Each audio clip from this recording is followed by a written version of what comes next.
There was no reason that I should have been put on birth control at 13 years old as the first step to my irregular, painful periods.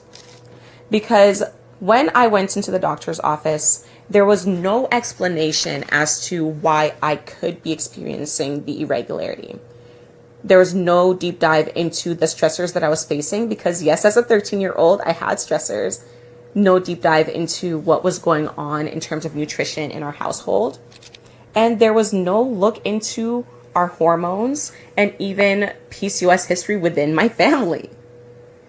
It wasn't until I was in my late 20s that I found out that I was at risk of being infertile after 16 years of being on birth control, because the birth control had been masking my hormonal imbalances. As a woman who's always wanted children, you can imagine that I was pissed off to find out that the medication that I was prescribed for so long wasn't actually fixing what was going on with my cycles.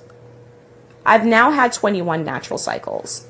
And if your goal is to have natural cycles, natural ovulation, and you want this to be a long-term fix as opposed to your cycles being dependent on prescriptions, comment cycle below.